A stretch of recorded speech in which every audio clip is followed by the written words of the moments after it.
On the 8th of July 2026, during the NATO summit at Turkey, the US President boarded Air Force One, then secretly disappeared into an airport catering truck. The reason? Intelligence had uncovered a credible Iranian assassination threat. Trump was publicly seen leaving Ankara aboard Air Force One, but the real aircraft carried him in secret.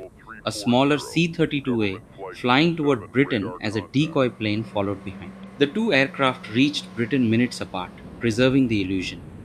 But if the threat was serious enough to hide the president from his own flight, what exactly had Washington learned? Presidential security typically relies on the most advanced aviation technology and the most impenetrable defense systems in existence. To extract the president during a high level assassination threat, the Secret Service bypassed those systems entirely, hiding the commander in chief inside an ordinary airport catering truck. This maneuver reflects a cold reality in modern conflict. When every movement is tracked, absolute safety often depends on being unremarkable rather than being armored. The operation took place in Ankara, Turkey, where the president was attending a NATO summit amid a period of extreme geopolitical friction. The primary risk was geographic. Turkey shares a massive, porous border with Iran, placing the summit directly within reach of Iranian operational networks. Tensions had reached a breaking point. Following US strikes, the Iranian government issued a public blood for blood decree, specifically targeting the president for retaliation. US intelligence then intercepted communications confirming that an attack was no longer a possibility but an active plan. The president was the specific, identified target. A scheduled departure is the most vulnerable moment of any diplomatic trip. It is a choreographed, highly public event monitored by international media and hostile surveillance alike. The threat was verified and the location was known. The Secret Service needed to solve a seemingly impossible problem. How do you remove the world's most watched man from an airport that the enemy is already watching? The extraction began with a public show. Security details and journalists were filmed boarding the primary Air Force One aircraft, a massive Boeing 747. To satellite reconnaissance and human intelligence on the ground, it appeared the president was safely secured inside his flying fortress, preparing for takeoff. But while the cameras were fixed on the 747, the president was secretly moved into a standard airport catering truck. In the busy ecosystem of an international airport, these vehicles are effectively invisible. They are granted direct access to aircraft doors every day without raising suspicion or triggering security alerts. The truck drove across the sprawling Essenboga tarmac, steering well clear of the main aircraft and heading toward a secondary, hidden boarding location. By utilizing the most mundane vehicle on the airfield, the Secret Service turned the airport's own daily routine into a tactical shield. The president was loaded onto the C 32A.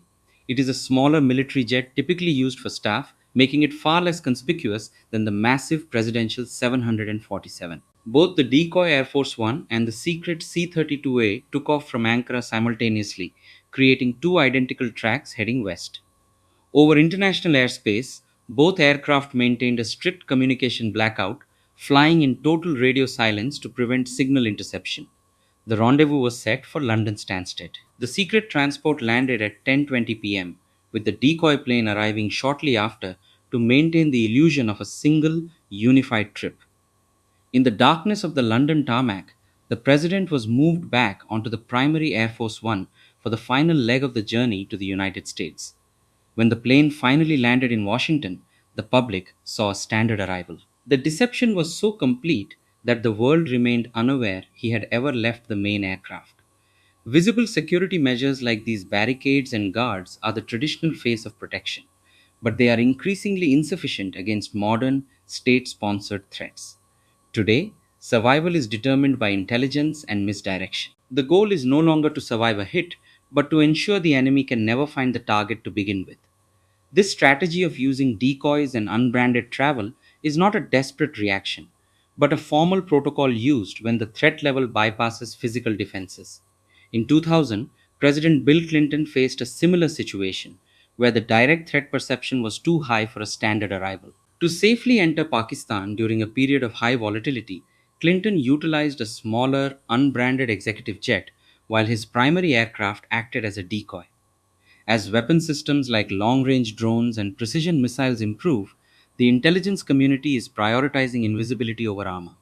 If you cannot be seen, you cannot be hit. While the president was safely extracted, the underlying conflict with Iran remains unresolved. The necessity of such an extreme extraction highlights just how direct this shadow war has become.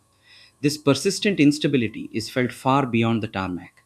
This friction is a key driver of market volatility, helping push global crude oil prices past $85 a barrel. The situation has reached a bizarre diplomatic impasse, with both nations now demanding financial compensation from the other for the various damages of this ongoing confrontation. In an age of total surveillance, the ultimate defense is the ability to disappear. If the leader of a global superpower must hide in a food truck to safely leave an allied country, it reveals the true fragility of international security today.